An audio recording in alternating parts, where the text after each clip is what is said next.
Hi, I'm John Babcock, number 5 of the Regina Pats, and I'm on the Pats Cast podcast with Chris and Kevin. Babcock carries down the left wing, around the dasher, and it's in the net! Unbelievable. Babcock can't believe it either. He celebrates. This puck was rimmed in down the left wing wall, hit the partition, popped out, hit Palmer in the back, I'm guessing, and it's in the back of the net. Zachary Shantz on the near boards. He'll send it back up top. Babcock, a shot, scores! Babcock is celebrating, throwing the monkey into the stand. It's his first goal as a member of the Regina Pats with a shot for the line. To Zach Moore, right side for Lancer, and it just trickled away from him. Now John Babcock fires, scores! What a bullet, John Babcock! That one came in and out of the net in a hurry. John Babcock from below the left circle goes just over the shoulder from an impossible angle. I'm Braxton Whitehead. You're listening to the Pats Cast, and I love Regina. And now bouncing puck, side of the net, they score! Braxton Whitehead chips it in at the side of the goal in his 6th WHL game. He's got his first goal. Brown into the slot, loading, can't get a shot away. Now to Whitehead, he scores! Overtime winner, Braxton Whitehead! What a rocket for the top of the left circle! Ty Spencer gets his feet moving, gains center, right wing side across the Tigers line. He centers it, scores! What a play by Ty Spencer, and Braxton Whitehead finishes it off! Down low for Howe, back to Whitehead, one-timer, scores! Regina wins it 7-6 in overtime. Braxton Whitehead is your hero tonight. Welcome to Pats Cast, the unofficial Regina Pats podcast. It's March 26th. It's episode 204. Chris here, Kevin there. How are we doing tonight, Kev? Not too bad. Had a couple days to stew on the end of the season. It was a long one. It was a trying one, but there is a light at the end of the tunnel. Yeah, we talked about that. It is getting long, unfortunately, just due to the unfortunate, win-loss record and stuff. But I mean, it's always nice to go to the rink and watch some hockey, no matter what's going on, right? Yes. More trades than wins this year. There's a great stat. Not a good one, but it had to happen. It had to happen, though. Yeah. Interesting stat. Things needed to change. So. Yeah. And yeah, hockey, we've gone to some other hockey that's a little more on the higher end side. We've checked out Maddox Schultz on Sunday. We're going to go tomorrow on Thursday. Check out possible the last game here in Regina for this season. Man, was that place packed? Oh, yeah. Wild. I've never seen that place full ever. No, not that full. I've seen it full-ish, but not with like 2 or 3 people standing room deep around the whole ice surface. Yeah, that's kind of wild. So, but yeah, we got a pretty packed show tonight. We'll quickly run through these games. We got discuss our awards, the Pats awards, then kind of talk about that Al interview that we put out, and then some WHL news, obviously, with Penticton, Chilliwack, and the Victory Plus news as well. That's kind of cool. And then maybe kind of give our thoughts on the playoffs and go from there. So, yeah, we should run through these games, just get them out of the way and move on to the other stuff. But it feels like it's been such a long time since they played.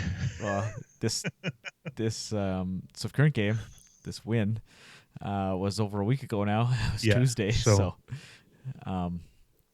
but yeah, it was nice to see a win. This win quite possibly cost them the last overall spot. They would have been tied with Moose Jaw in the standings. And Yep. Yeah, so it was nice for them to get the win, see how pumped they were. I know. But the win, it kind of hurt. Yeah, I'm pretty sure Moose Jaw would have had the tiebreaker because they beat us. They had a better record against us than we did. And so, yeah. But, either way, we weren't too thinking about it too much at that point. They had a pretty half-decent game against Swift Current last time and just couldn't keep the puck out of the net. And then this game they did that, and, they scored a few goals. It was nice to see. And like you said, it was nice I felt like it was just like almost like a weight off the shoulders because it's been a while. Like there's been a lot of losing here in the last just basically 2 months, right? Like Yeah, a lot of these young guys are used to being on teams that were pretty decent, won games in under 18 and stuff like that. So feels good to get the W, but it kind of stings a teeny little bit. yeah, it was a decent game though. Nice to see them play good. It was a really good game. Yeah. I thought Pine really held them in there in the first half. And then you get guys scoring like Pranich and McNutt and Bridgman, his first in like 80 some games. The defense stepping up and scoring, right? Like Yeah, they got the 3 first goals, so basically the bulk of the scoring. yeah, and Dante kind of alluded to it a bit. Him and Colton were talking pre-game, and maybe there was some thought that he was going to pot one that night, and it came through for him. So Caswell will get it free.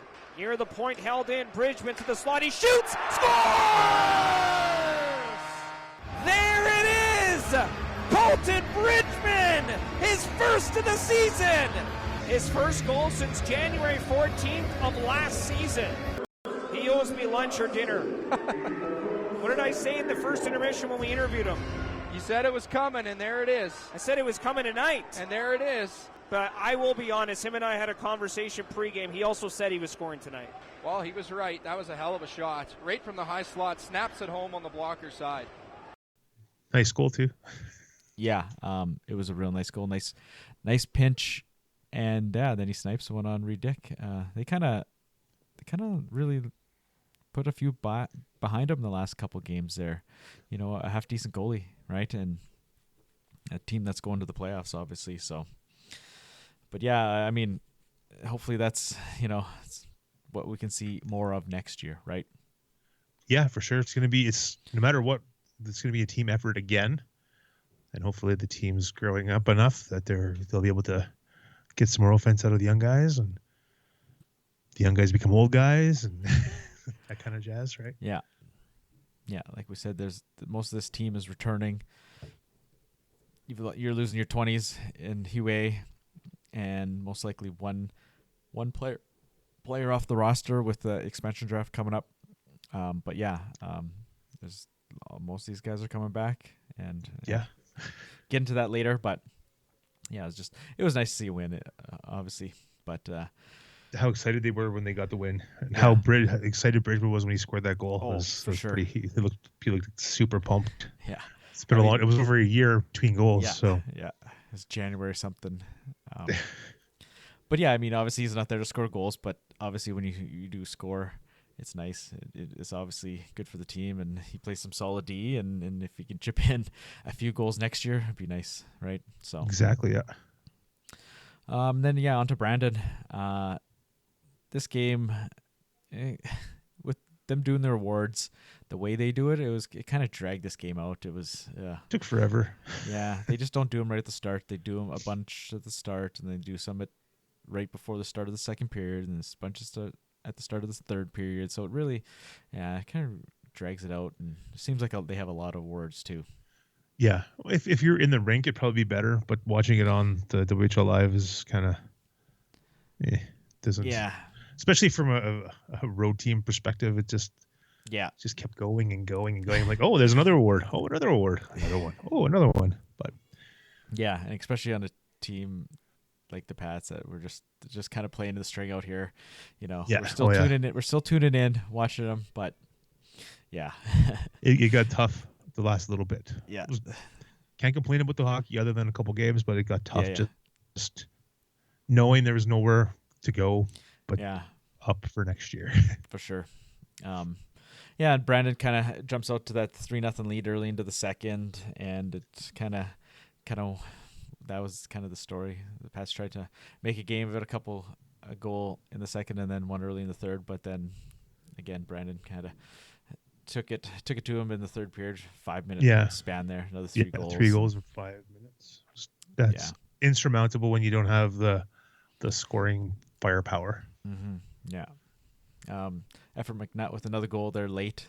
That was a nice little pass by Caden Brown, a nice one-timer. So kind of nice to see that. That's a guy I think he can really take a step next year, being a 20 and getting offensive opportunity where I don't think he had much of that in PG. So then, I mean, that was it for Brandon there. I just get out of town and get back to Regina and play Brandon again.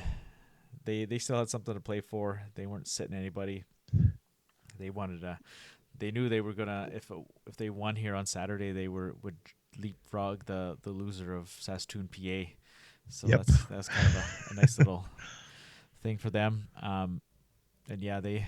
This was a really good game. We talked about it in person there. It was a really good game, even though it was the first 0-0. two periods were really, really quality, good 0-0 hockey. Not boring, No, like a lot of games have been. yeah, But then the third period happened. yeah. They just couldn't find a goal, and then a couple early ones in the third, and then that was it. And then empty netter. Then Roger McQueen, he puts a nice one in there real late. He's a guy that could really step up for the playoffs. Like, they've obviously had a lot of injury issues, and he's obviously missed a ton of time, but he looked pretty good in these last two games. He's scoring, and he's physical. He's getting into it with guys, and he's be a good player to watch here in the playoffs for them. Yeah, and had he not been injured all year, wonder where his stats would be. Yeah. Wonder what his draft ranking would be, because dude's got some size, likes to be in front of the net, and he's got some skill. So yeah, I don't know where he's ranked on these rankings, but I think he's still considered a top half but he first could, rounder. if he would have played the whole season, Yes. unfortunate injury, like he might be like battling for first overall kind of thing, Yeah, right? a top 5, right? So He still could be top 5 because you never know. Yeah, teams some like him. So some team really liked him, got some viewings last year on him, and you go from there, right? He's a centerman. Is he a right shot? I can't remember, but tall centerman, scoring ability. Like, he had a goal a game before he got hurt. He had 8 and 8, I think, before he got hurt. But yeah, and if Brandon can get healthy, they can make some noise in the playoffs. They're kind of a little under the radar a bit. yeah, they've got a little bit of depth here and there. Just they find ways to win, and their playoff matchup against Lethbridge is going to be interesting. Yeah, that's kind of my pick out of the east side, just to keep an eye on. Like, that's going to be a good matchup, I think. The travel is going to be tough for them too. Like Lethbridge to Brandon for the first round. It's not a short trip. No, not at all. And Brandon's playing in Verdun, so Yeah. So instead of being 10 hours, it's going to be 9 hours and 45 minutes or something like that. But yeah, just the fact that they have to play in Verdun, but and they are playing 2-2-1-1-1 too. yeah. So Yeah, we'll get into the playoffs a little more later on, but just kind of take away from this game. I mean, Babcock tried to score. He was trying everything to put one in. He hit the post. Esket robbed him on a nice one-timer, stuff like that. But yeah, it like I said, it was a good game. It was unfortunately another shutout. That was the toughest part. It was just another shutout for this 9 times this year was rough. Yeah, not great, right? But it goes to show there's a lot of youth on the team, and they have somewhere to look up to next year. They don't need to get showed 9 times next year. So all these young guys are going to have to step up and score some goals. Some older guys are going to have to continue progressing and stuff. So yeah, just be a little more consistent, and obviously that's tougher when most of this team is 17. Exactly. All right, let's move on to our awards. We'll kind of go a little more in depth on the voting and stuff and such like that. Efren McNutt, most sportsmanlike winner. He only had 4 with 4 PIMs with Regina and 10, and 4 with PG. So 14 minutes this year, and obviously he plays a ton as a of minutes defenseman. As a defenseman, yeah, it's pretty wild. Yeah. He had ended up with 4 first place votes and 21 points overall. Pretty good numbers. Yeah, and then you had Eglund and Pranich second and third, Brown fourth, stuff like that. There's lots of guys getting votes in that category, obviously. 11 guys got first place votes. So, yeah, it's like a lot of people said, this is the hardest awards they'd have to do. So, – yeah, obviously with this team, with the turnover on this team, it was – it was a lot of guys getting votes in that category. Yeah, 11 guys got first place votes. So, it's like a lot of people said this is the hardest awards they'd have to do. So, yeah, obviously with this team, with the turnover on this team, it was was some tough decisions, that's for sure. After the rookie was tough, but obviously you had a few to choose from, and there was no wrong answer here. And unfortunately, we had a tie with Lansard and Klassen. 3 people decided not to get their votes in, or whatever happened. Ballots, happened. Who knows? And, If we would have got 2 more instead of 1, it might have been a tie again. But could have been a tie. but if we would have got 1 more, it would have broke the tie. Yeah. Might have popped the tie in another category, but would have broke this tie. But this tie is a good, well-deserving tie between the two, because it could have been for either guy. Yeah. Lansard and Klassen tied, and then Deschamps came in 3rd, not too far behind, and then Egeland was 4th, and Kuzma didn't get as much love as I thought, maybe, but exactly. I thought it would have been Klassen, Lansard, Kuzma, kind of in that 3, but I like Deschamps. It's coming in. I mean, he's not 16 like those other ones are. He's 17, but he's playing a lot of minutes on the back end, and that's tough as a young guy in this league. But with votes and stuff like this, a lot of people tend to just look at the points, or like, hey, this guy's got points and this guy plays a lot or whatever. So yeah, for sure. Defensemen kind of get overlooked, and like in some categories, goalies get overlooked too. So yeah, for other awards looking down the road. Yeah. So, but I mean, like we talked about all season, these guys have looked pretty good, right? The back half for all these guys has been really well. And it's unfortunate that Klassen got hurt there. Yeah. Would have been nice to see him finish out the season, but he'll come back next year stronger. Definitely. Score some more goals, get in front of the net, be the net front presence again. Yeah. Yep. All right, off to the biggest surprise. Again, lots of variety here. This one I honestly had no idea who would win this one. Yeah. Until I tallied the ballots. Mm-hmm. And Cohen Klassen. Yeah, and there's lots of variety, but he picked up 5 first place votes, right? Yep. Like, he kind of ran away with it a bit. I mean, and then you had Deschamps, Panalakis, Egeland, Whitehead, Pine, and down the list. But yeah, Klassen kind of ran away with us a bit. And I mean, you can't argue with any of those. Like Panalakis, like he had 3 career goals before coming to Regina, and he scores 15 here. Yeah. In 2/3 of a season, like that's huge numbers. Like we said, For Deschamps sure. looked good on the back end. Egeland, a guy coming straight out of AAA into the middle, not the middle of the season, but into the near the start of the season without a training camp, without getting adjusted to the WHL level, and yeah, he looked. I don't want to say bad, but it took him 2-3 weeks to get up to speed, and then since then he's taken off, right? But like you said, he didn't have a training camp or anything, so basically his first few weeks here were training camp. Basically. Yeah, exactly, right? So, and you pick him up for whatever, was it a 7th or something? And yeah, he was the leading scorer in AAA, but you never know how that translates to the WHL level, right? Exactly. So, and like with this category, I had no idea who would win, and it would have literally could have been anybody, and it wouldn't have surprised me for any player on the roster. Yeah. In all honesty. Mm-hmm. So. Because we leave it open, surprise good, surprise bad. It's just surprise. Yeah. And it was going through the tallies. I was like, wow, there's so many different guys getting votes. It was kind of neat. Mm-hmm. And then underrated. Speaking of lots of guys getting votes. This one was pretty Another tight. one. Yeah. Yep. This one was real tight. Egeland took it with 16 points. Lansard 13, McNutt 12, Bear 12, and Pitcherman 10, right? So, yeah. I mean, it was all over the map, which is fine, right? Like, so. 18 players got votes. So pretty much everybody on the team got a vote. Basically. But like, yeah, it's again, it's your opinion. Who do you think, kind of underrated? But like we said, Egeland, like he's kind of taken a good step on the PK. He's been looking good on the PK and stuff, and seems like a real smart player, right? So yeah, he's adapting pretty well. Mm-hmm.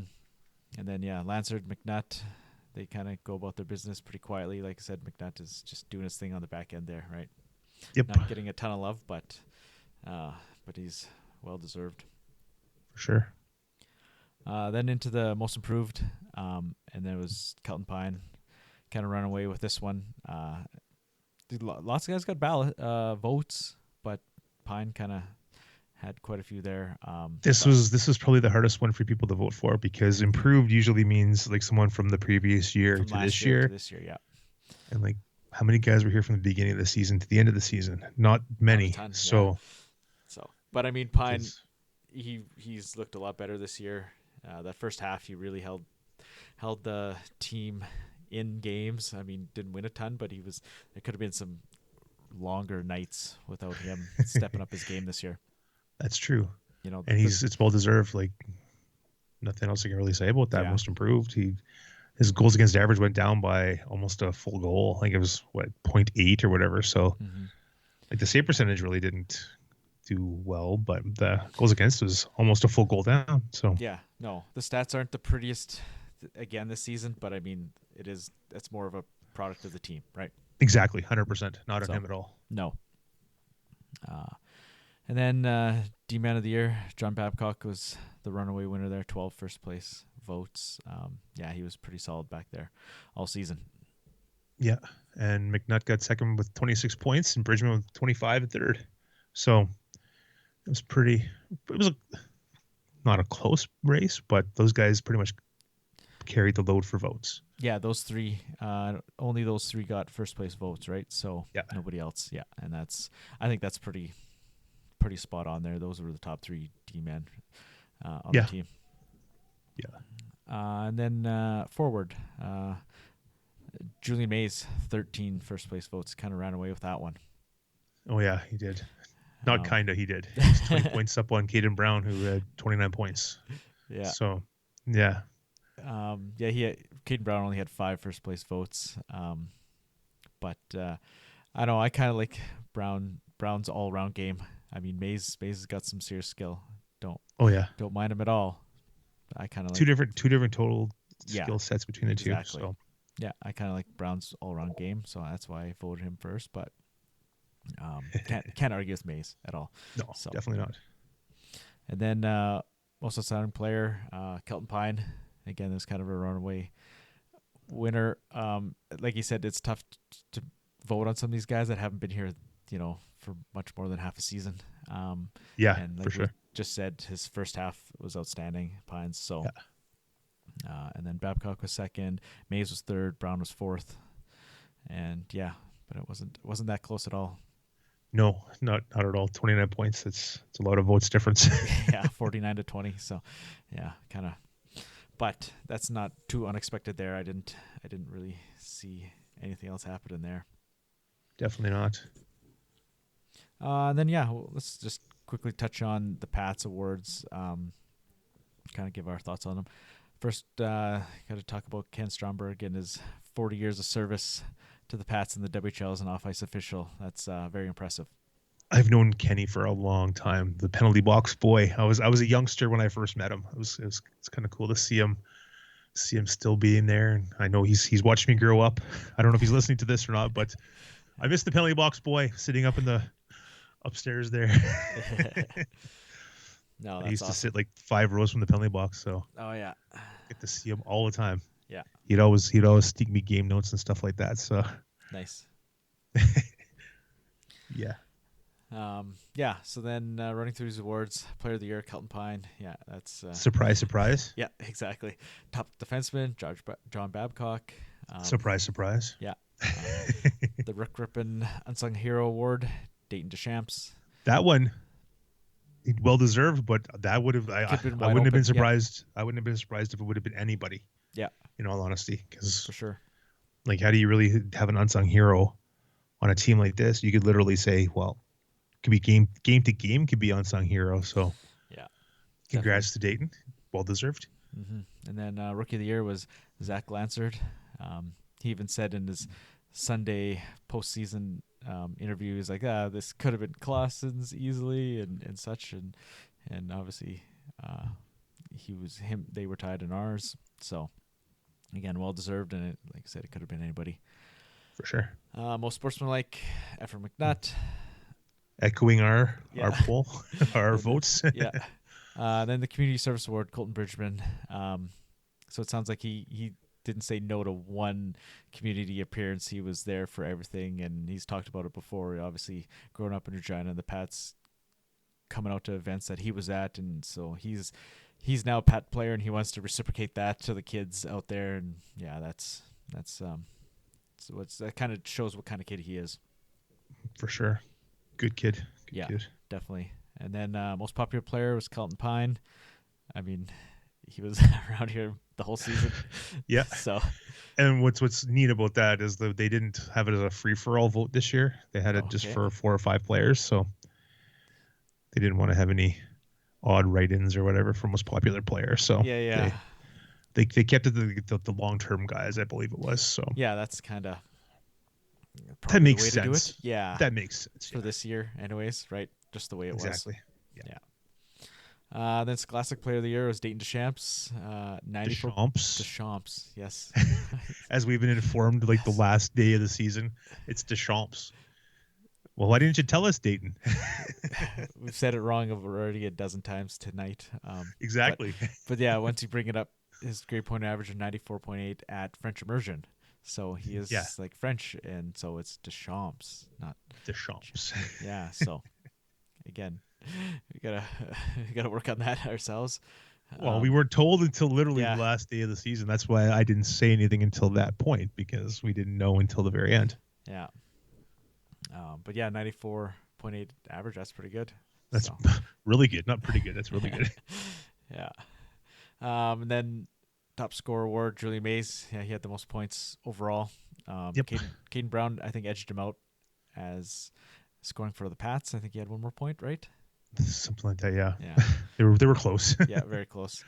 And then the 3 stars award, Pine, Hue, and Panelakis. So no surprise there. No, 2 guys that were here the whole season, obviously picking up some stars. And then one of the new guys, right? Newish guys. Yep. But yeah. All right. So yeah, nothing too surprising there on their awards. But yeah. All right. Should move on. What do you want to move to? Al's interview? Kind of wrap that up. So we got sat down with Al again. Kind of reviewed this back half of the season. Kind of talked about the trades going into this and into the scouting. How much time he spent on scouting here. Obviously, the Pats have a high pick. This coming, not the Bantam draft, the prospects draft. The same thing. It's still a Bantam draft. I know. And then the import draft, they're going to have a high pick. The U.S. draft, they're going to have a high pick. So when these picks are, more and more valuable, especially the American ones, obviously that, they can bring some guys in that don't have to make a choice. They can come play. Yeah, with the ever-evolving NCAA stuff. Yeah. Makes these picks, the U.S. prospects draft, makes it worth it. Yeah. Maybe someone had some foresight a few years ago when they decided to start this draft. Mm-hmm. It's like, hey, maybe down the road things will change. Yeah. It wasn't just a throwaway draft like it was back when they tried it one other time back in the day. Yeah. Mm-hmm. So yeah, we kind of talked about that and kind of discussed, making some trades, like how he goes about his business, making some trades and stuff. So kind of some behind the scenes a little bit there. And then, there's obviously lots, there's so much not riding on this draft, but I mean, there's a little bit of pressure, not pressure, but I don't want to. This is a very key draft for the Pats going forward. Yeah. Because they've got so many picks this year and next year that can really be the base of something in 3 to 4 years, unfortunately. Exactly. Right? Or they can turn these picks into something sooner. Yeah. So he's got lots of options, and I like that. And he says everything's on the table. Yeah, maybe they don't use every pick this draft here. Maybe they add an older 19 and a 19 to this team. Something like that. Obviously, you're going to have a ton of 18s. You probably don't want to bring another 18 in. But maybe a 19 or 2 that some veteran guys that can help, guide still these youngish 18-year-olds next year into what is going to be hopefully a half decent season. Exactly. But it was a pretty good interview. It wasn't as long as our first one with Al when we talked to him for an hour and a half or whatever it was, but we got a lot of information, and look forward to the progress of the off season and into the training camp. I'm looking forward to the whole off season. Yeah, and you mentioned going down to the States and talking to some guys down there. Sounds like there's a couple new list guys, Americans, that he's trying to at least get to camp and get a look at them, try to sell the team, the city, the franchise. And he kind of touches on, there's some decent talent hopefully coming to camp. And then he says the leash is definitely not as long as last year or as this year.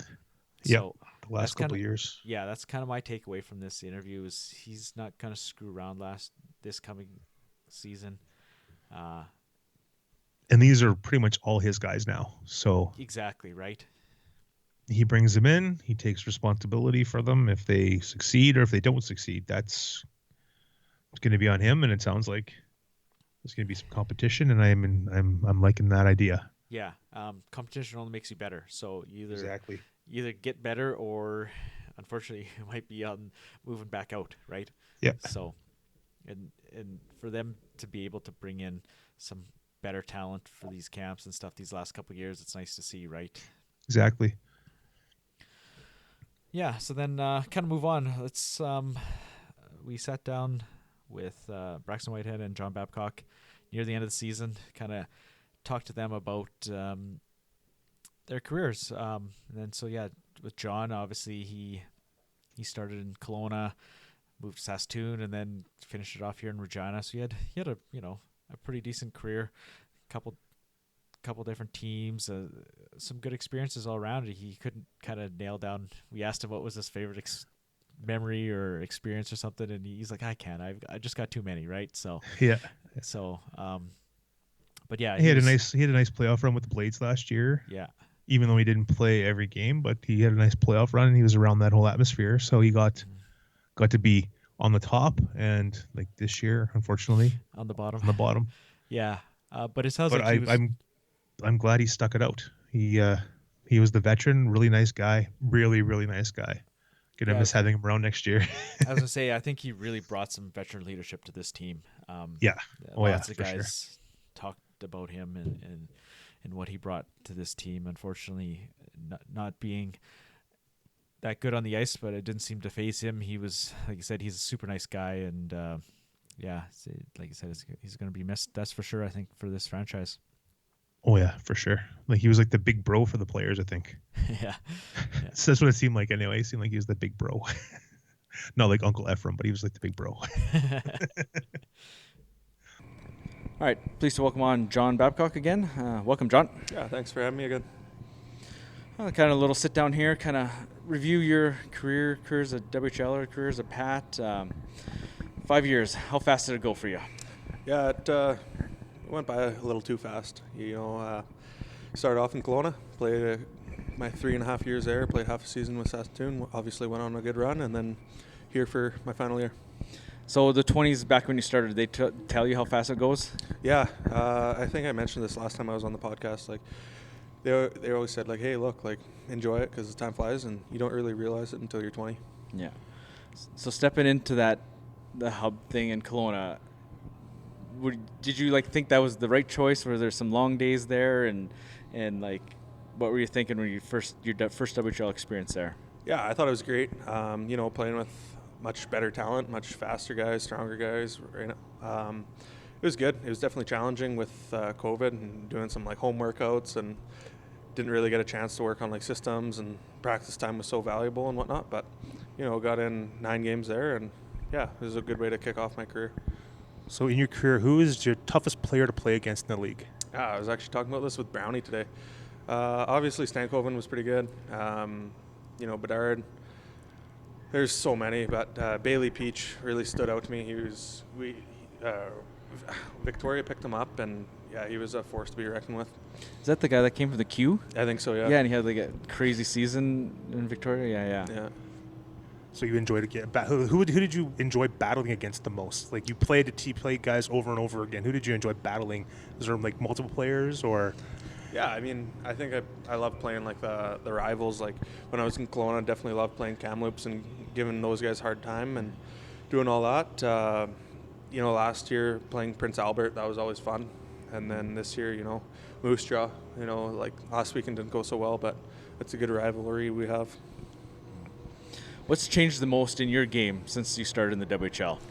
Yeah, I think I came in thinking I was going to be a skill guy and put up points and whatnot, but I got kind of thrown into a role which kind of stuck with me for my career and built an identity around. And looking back, like I wouldn't change a thing. I kind of came in to answer your question as a skill guy and thinking that I could put up a little bit more numbers than I have, but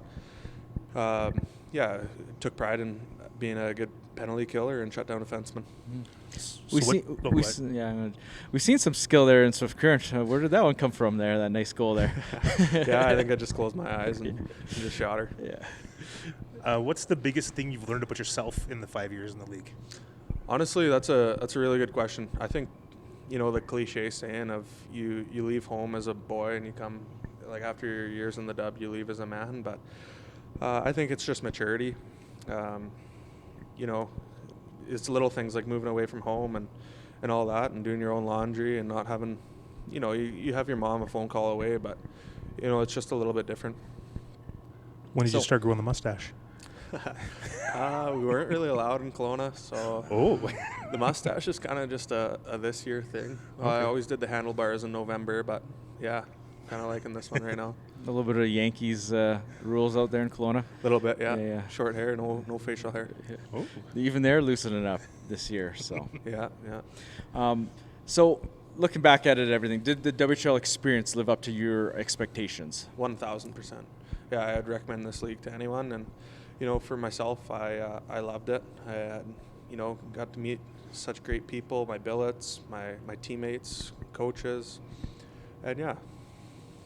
And now it's turned into an NCAA opportunity. How did that come about? Yeah, I didn't really expect that at the beginning.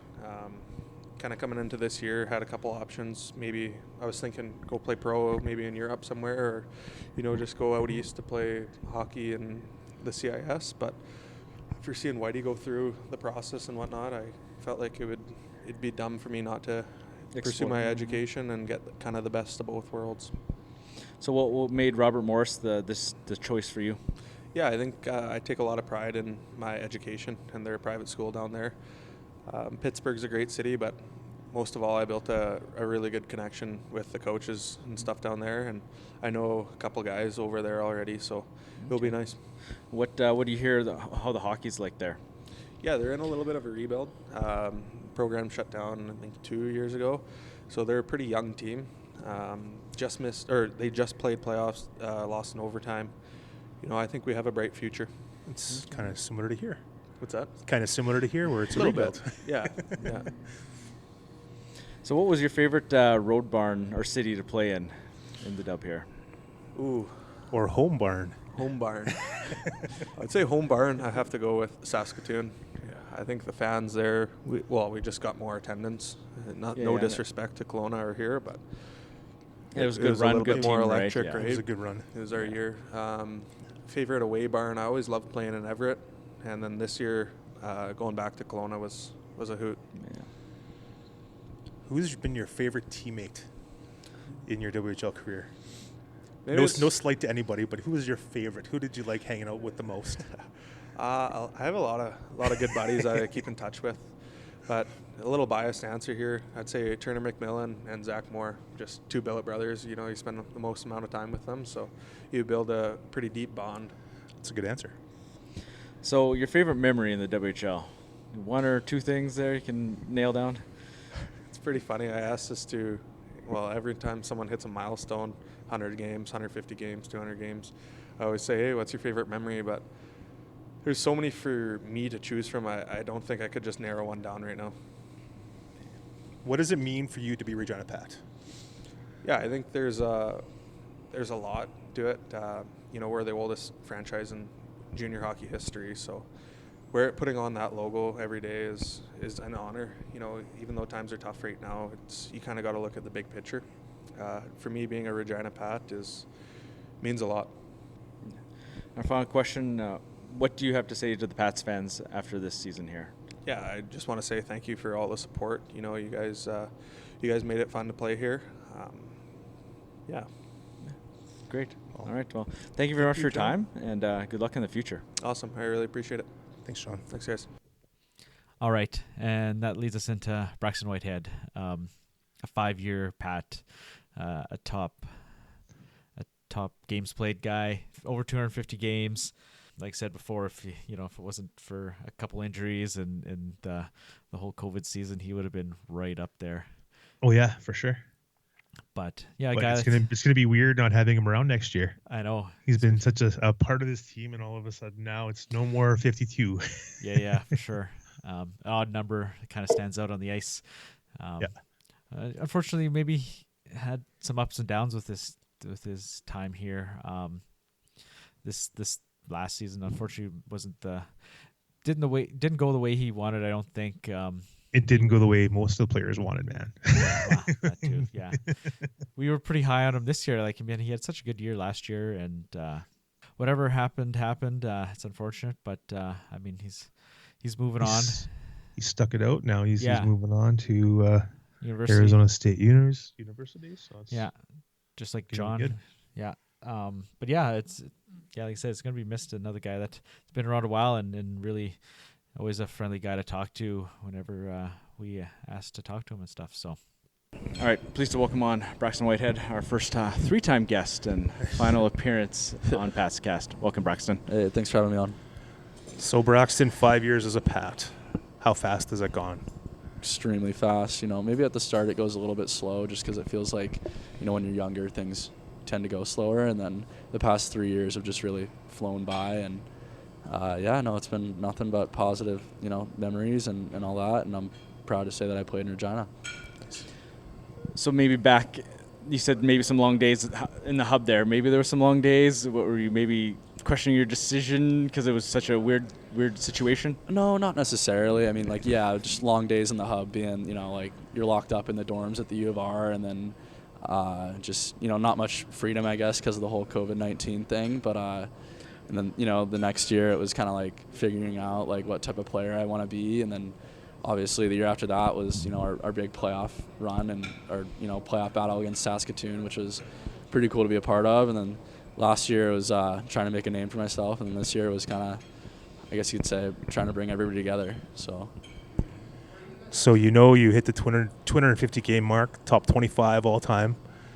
How does that feel to be in the record book like that? It's pretty cool. I wish I could have gotten to, I think it was 262 if I would have played every game possible this season or something like that. But no, it's cool. Not many people get to do that, and I'm lucky to be able to have the opportunity to say I'm on that list, and I've played here. So. And Sam Failer is the 1,453rd player to play for the Pats, so it's pretty prestigious company there. Yeah, maybe he'll reach the top 25 one day. I hope so. After his performance tonight, seems like he'll stick around, so it's good to see.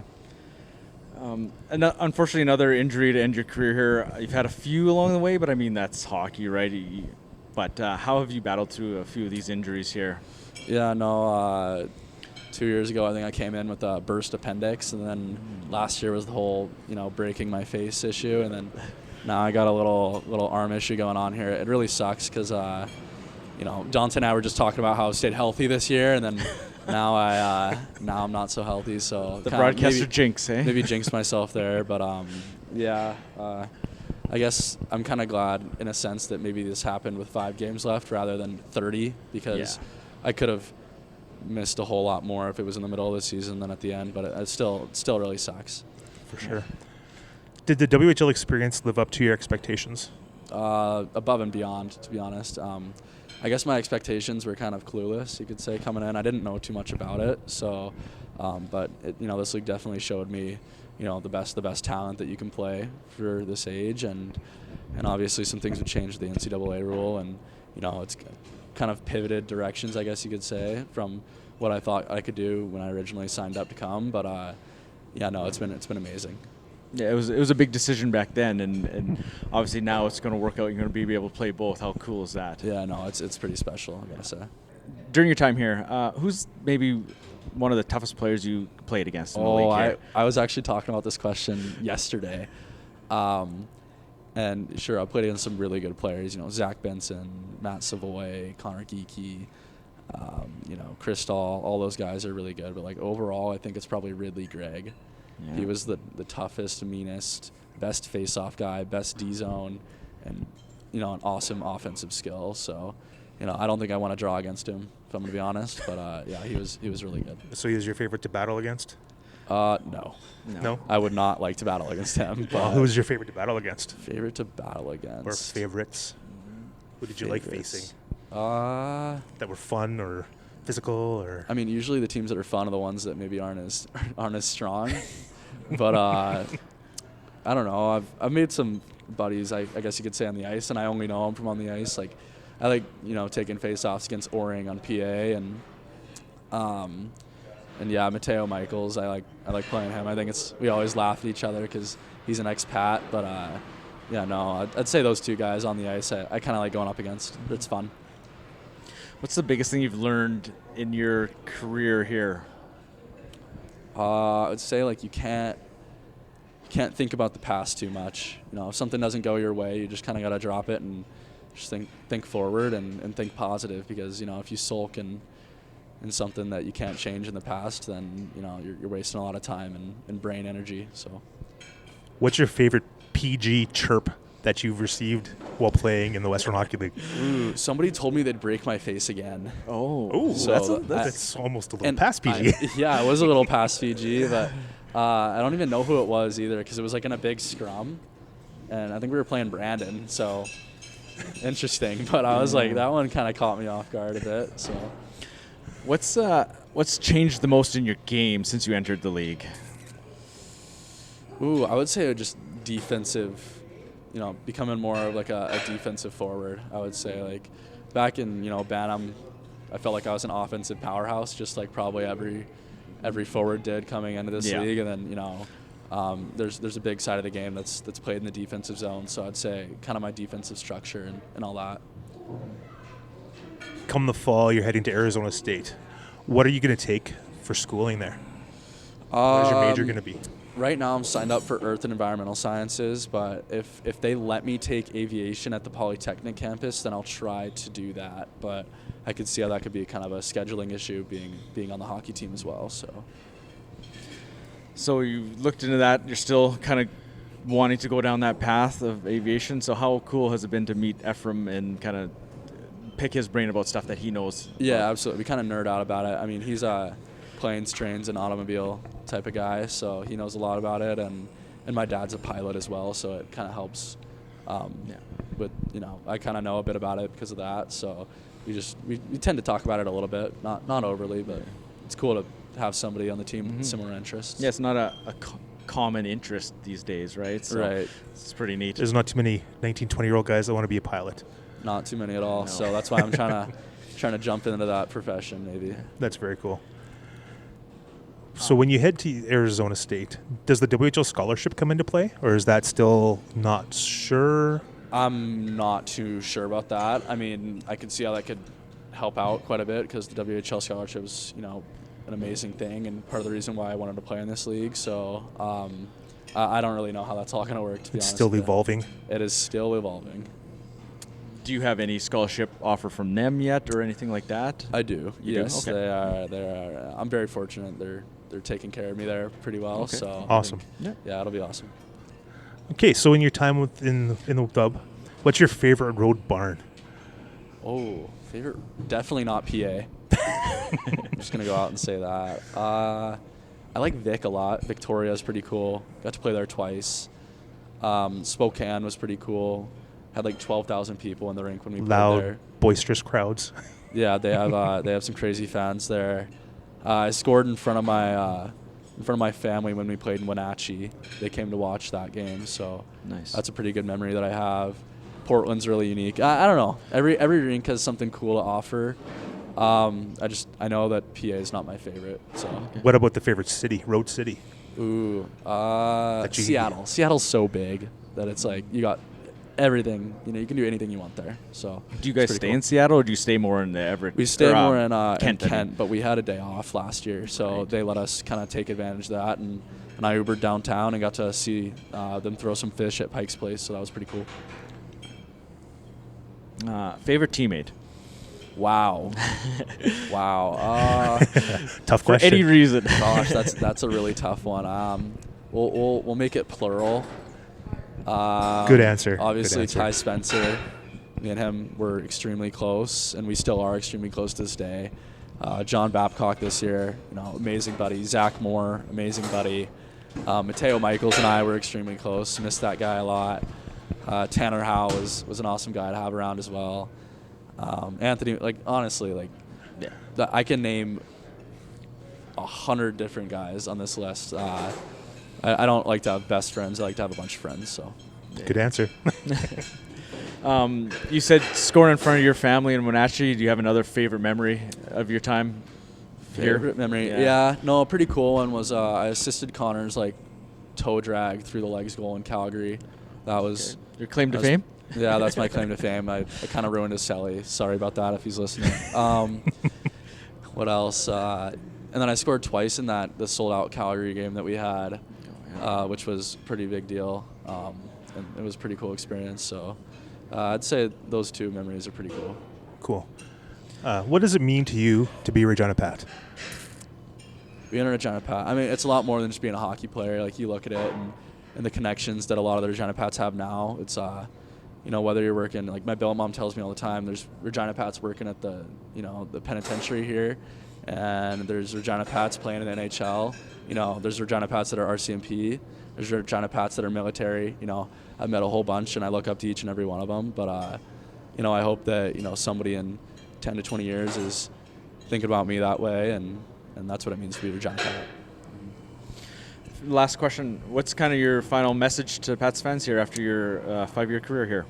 Yeah, I mean, there's no better fan base in the WHL, that's for sure. And no matter where I go in the city nowadays, not to pump my tires or anything, I feel like I get recognized, and there's been nothing but good interactions, and I want to thank them for, showing up and supporting me, all the time. And I can definitely see myself, staying in Regina post WHL, and I love it here, and I love Regina. So thank you.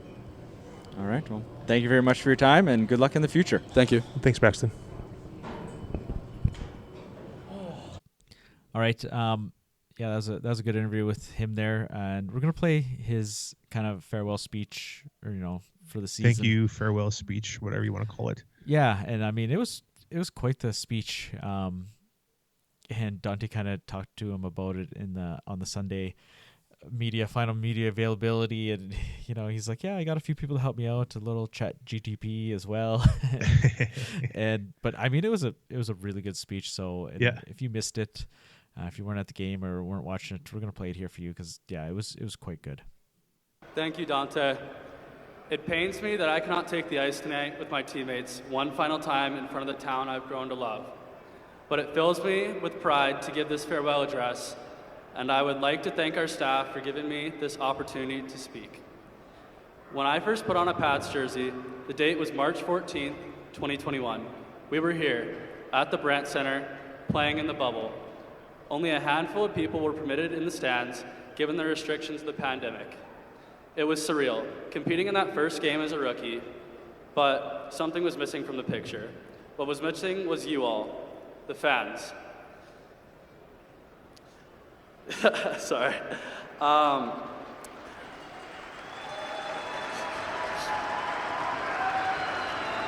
What was missing was you all, the fans, who have made my time here so profound and who have supported this program through thick and thin. To the community of Regina and our amazing fans, your support is unrivaled in the WHL. For the past 5 seasons, you made this city feel like home, and your energy and passion inspire me every day. I have skated in 254 regular season games. During my injuries, I was always itching to get back on the ice, as I am now, not just for my love of the game, but for the people I had the opportunity to play with. To my teammates near and far, thank you, boys. Through your example, I have learned what it means to work hard and work together. The future is bright, we are young, we are fast, and we are building for something big. The best is yet to come. When I was a rookie, I looked up to our captain, Logan Nyhoff. He epitomized what it meant to be a Regina Pat on and off the ice. To follow in his footsteps and those of Drew Englot, Connor Bedard, Tanner Howe, and too many others to name has been an honor. To our office staff, ownership group, and everyone behind the scenes who puts in countless hours to make our hockey dreams come true. To coaches, trainers, and equipment staff, especially Gord and Cole, you are with us through the highs and the lows of the season. You work in the dark so we may play in the light, pushing us to our full potential. Thank you for everything you do, both on and off the ice. To John Paddock, Alan Millar, and Dale McMullen, and Gord Pritchard, thank you for believing in me. To our billet families, thank you for embracing us as your own. As players, billet families are our support system, and I will cherish mine for the rest of my life. Marosha, you have been a second mother to me. Thank you for your sacrifice and love. Playing for the Regina Pats and connecting with this community and our fans has not only made me a better hockey player, but has taught me about being a man. It helped shape me into someone who understands the responsibility and privilege of being a role model. Injuries heal. With time they go away, but what I will keep with me forever are the lessons in loyalty and perseverance I have learned here. I love this team, I love this city, and above else, I love you guys, the fans that love us. Thank you, Regina. That's kind of the wrap up for this week. Lots to talk about. We'll be back later on with a full season wrap up with Dante and Drew. Kind of put a bow on this this season. Unfortunately, as poor as it was, but we'll move on to some WHL news now. There's been some big news around the league here. Yeah, we're going to touch definitely on this Victory Plus streaming service that the WHL has moved to right for the playoffs here coming up. Kind of a interesting move.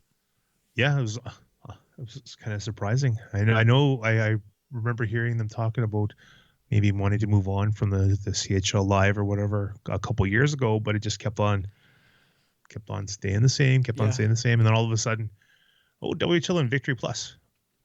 Very cool. Hopefully kind it's of out of left field. Yeah, hopefully it's good. Yeah, I mean, hopefully it is good. I mean, they've got a couple NHL teams signed up, Dallas and Anaheim, and obviously they do other sports as well, I think.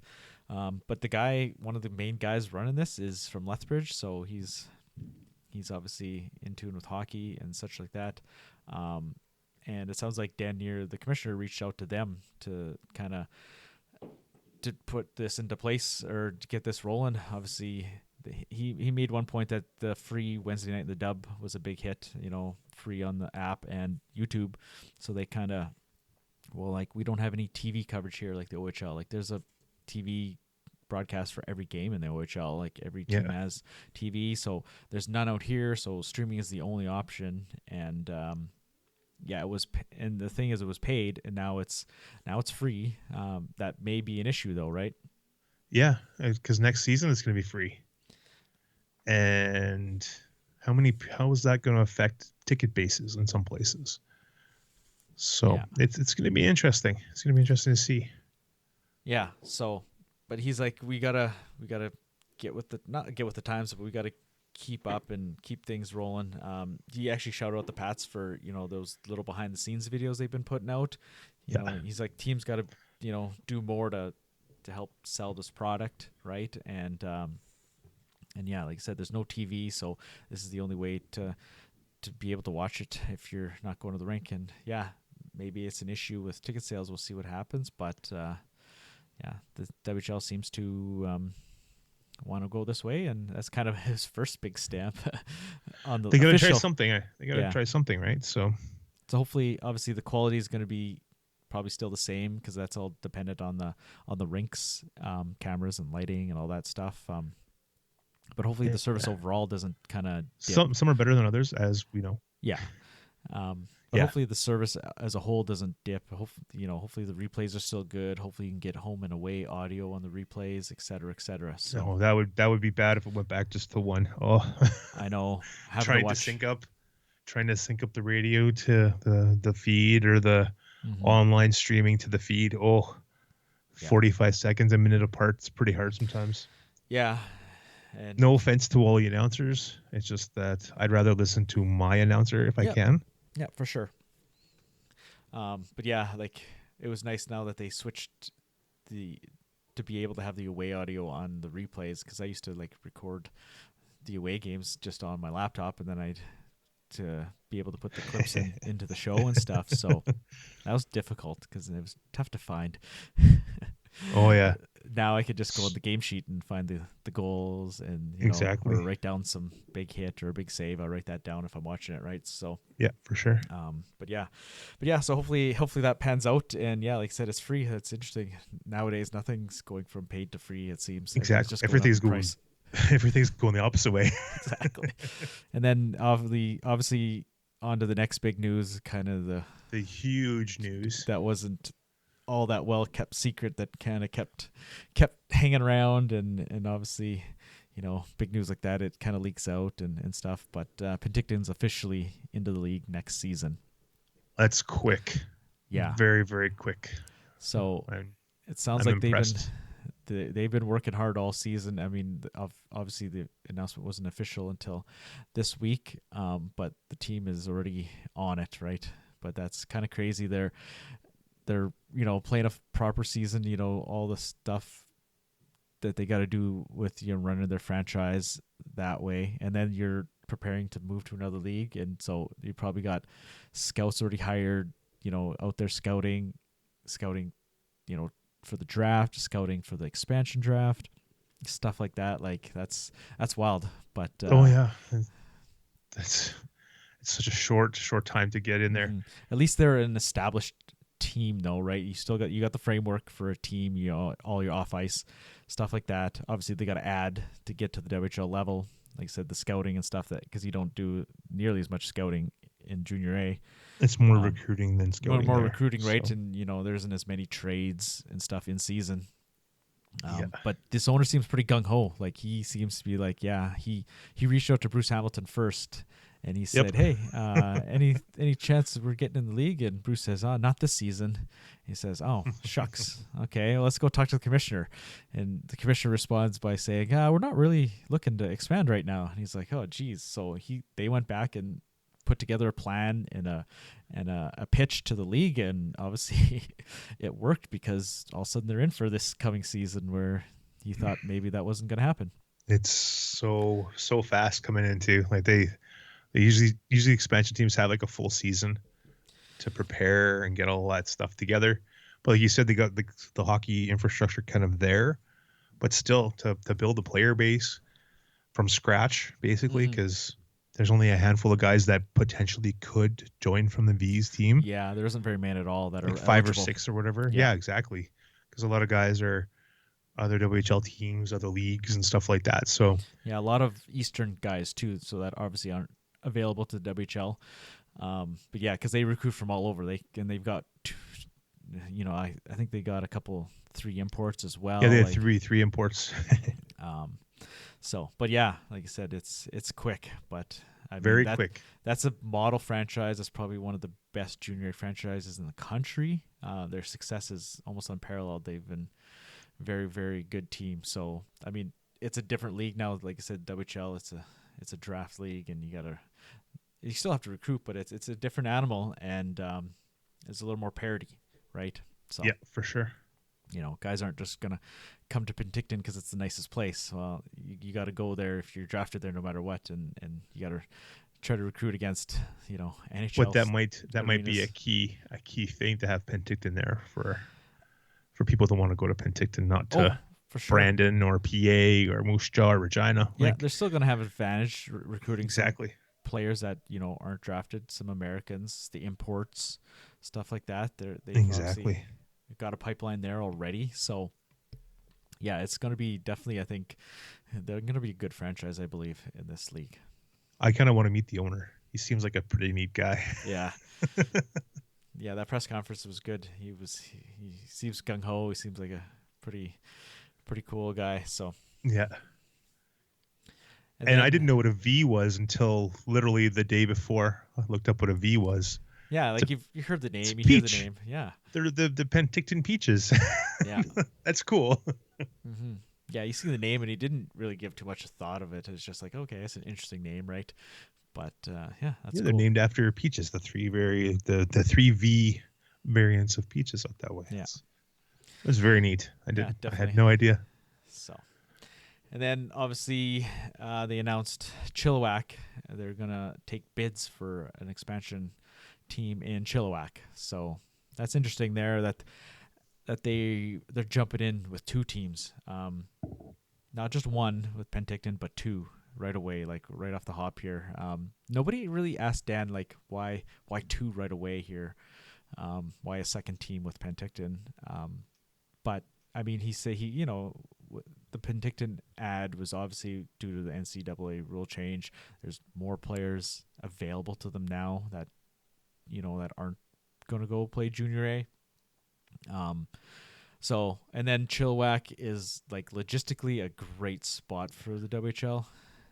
And one of the things that the commissioner did, he apologized to the people of Yes. Chilliwack because of what happened the last time. I didn't look into it too much, but it sounded like there was a little bit of hard feelings there, just the way it happened. Mm-hmm. And it's kind of, they're trying to like right the wrong, but they have a nice facility apparently. And like you said, they have a really good location. So hopefully they can find the right owner or owners for it and go from there. Yeah, he was pretty adamant that, if the owner's not a local person, that they need to be invested locally with local people kind of running the stuff. Like, he's like, not every team has a local owner, and that he said that's fine. It's just you got to be locally focused. It is junior hockey, right? It's all about the local team, right? Exactly. So, but yeah, obviously that's going to throw a wrench into things with 7 teams now in the BC division, or however they work that out. I mean, we kind of talked about that, adding one in Alberta would have been key, or not key, but would have been nice. And then you have 6 across the board. But I think obviously Chilliwack, like I said, is a really good location for them. I don't know what's going to happen. You can't really move one of those BC teams into the Alberta division. I think it's just a little because of too far. the travel, lots of travel. It's going to be Penticton or Kelowna, really. Exactly. And I don't think they want to play in the Alberta division. So it's going to be interesting to see how this plays out in the next couple of years. But and it sounds like they're not looking anything past these 2 teams, at least for the near future anyway. Yeah, so I mean, 2 is probably good enough. But I'm guessing if someone comes in there with enough money or whatever and a plan, maybe, you never know. Like Penticton did. I don't think they were planning to expand this year, but they kind of got maybe overwhelmed by this, this offer, but like this pitch and this plan, and like I said, it's been such a good franchise in the junior A leagues that they can't say no, right? It's like, well, if he wants to join, like, can't argue with that, right? So exactly. Expansion fee was probably good for some of the teams too. Good for every team. Yeah, exactly. That's the thing. Like, some teams more than others, but yeah. But yeah, the other 22 teams aren't going to say no to a little nice check in the mail. Exactly. For doing almost nothing, right? So, yeah. Then what else? What else we got this week? Not too much more, I don't think. We'll talk about the playoffs. Yeah, we should touch on that. Kind of the standings, how they kind of finished out. It was kind of wild that Medicine Hat Calgary, PA Saskatoon, and Victoria PG were all playing in the last final weekend, and those games determined the division winners. That was interesting. That was wild. That it came down to the teams actually fighting for the spots. Yeah. I don't know if I've ever seen that before. Yeah, like 3 out of 4 divisions. Yeah, exactly. 3 out of 4. Decided on the last weekend. That's wild. And unfortunately for Saskatoon, they lost the game on Saturday, and then with Brandon's win against the Pats, Brandon jumps them. So Saskatoon finished 6th instead of, if they would have won Saturday night, they would have finished 2nd. Like that's quite the disparity, right? Of positions. Exactly. Unfortunately, just the way it works. Yep. But yeah, so that was that one, and then Medicine Hat beat Calgary in Calgary on the final day to take not only the Alberta division but the whole Eastern Conference top seed. Unfortunate for Calgary, Daniel Hauser, the career wins leader for goalies, didn't play that night. I guess he was nicked up, so Medicine Hat was able to take that game there, and then you look at Victoria going into PG and winning those games. That's a tough, obviously tough road trip up there, and for them to go in and take them and take that division there. Was good for them. They're kind of sneaky good. They're Under the radar good. Yeah. Like everybody's talking Everett, obviously first overall. Spokane's got all the big names. They made the big moves. But man, Victoria's right there. They're 2 points behind Spokane, in the grand scheme of things. 5 less wins, yeah. But I'm not taking anything away from Spokane because, it's probably going to be Everett Spokane in the final, in the West Final. Hard to say. It is hard to say, but Victoria, man, look out for Victoria. They're sneaky good, quiet. Exactly, yeah. And then, in the West, or in the East here, Medicine Hat, Calgary, I think, are the top 2. Lethbridge can probably make some noise. I'm just not sure about Lethbridge. But Lethbridge-Brandon is going to be an interesting series. Yeah, like I said earlier, that's my kind of series to watch. Like Brandon, like I said, they've had lots of injuries. They're starting to get healthy. Lethbridge had a few injuries at the end of the season. And and they've had some poor playoff history lately. Can they get away from that? Find some success in the playoffs here. And that's going to be a lot of travel on that one. Lethbridge to Brandon, 10 hours. Well, to Verdun. Sorry, it's like 9 hours 45 minutes. Yeah. And they played 2-2-1-1-1 as well. So yeah, right. So that's tough. Then you look at the West with PG and Portland playing in the first round too again. Exactly. They're doing a 2-3-2 there. So that saves some a little bit of travel there. But actually, speaking of Spokane, so they're starting on the road in Vancouver, despite being the high seed, because their arena is being used for the men's basketball tournament, NCAA tournament. Oh, so they're going 2 Vancouver, 3 Spokane, and then 1 Vancouver, 1 Spokane. So it's a 2-3-1-1. So Spokane gets 7 if necessary. Oh, I didn't even look at that schedule. Yeah. That was interesting. I just came across that today. So, that's definitely interesting. So I don't know if that factors into things. I mean, the team that gets the 3 in a row kind of always has the advantage, and that's the upper hand. Yeah. Yeah. And that's usually the lower seed. But now with Spokane being the higher seed and them getting 3 at home in a row, that's they need to split. They need to split the first. Yeah, first they just 2 got to split in Vancouver.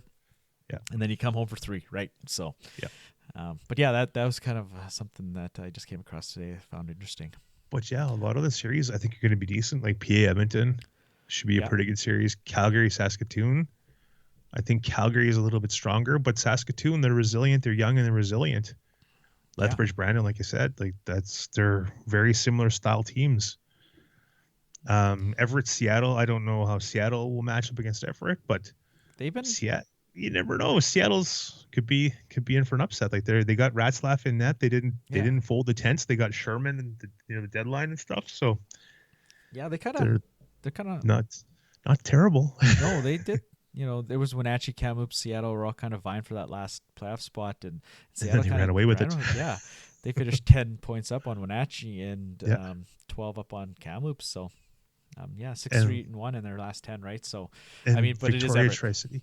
Yeah, but you never know. How many times has the BC or the Western team, the first place team, got upset lately? Yeah, a couple times in the last 3 or 4 years. Yeah, so you never know.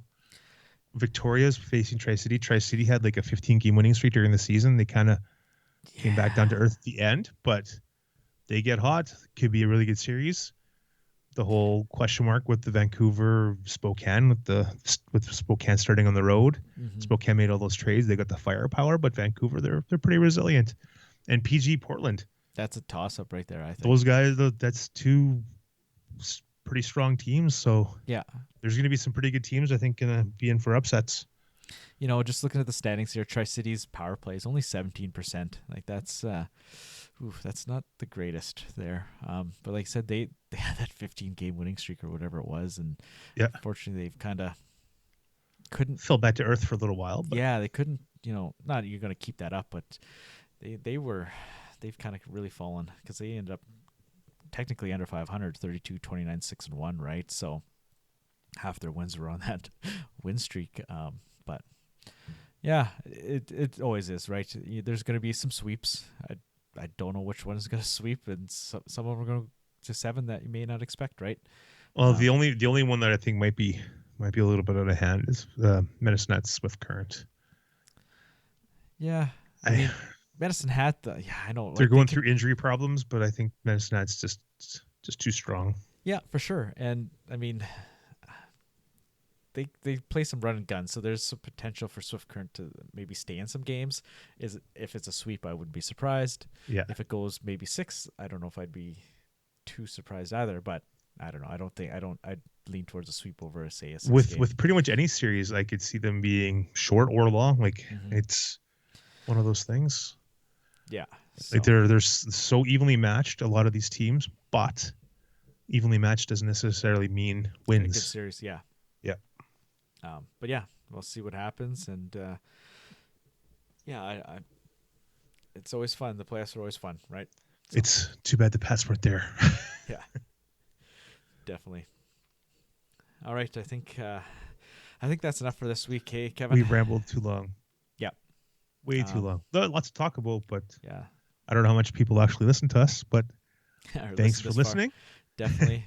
Thanks for listening, and hopefully you have a good summer and listen to our wrap with Drew and Dante upcoming in the next little bit.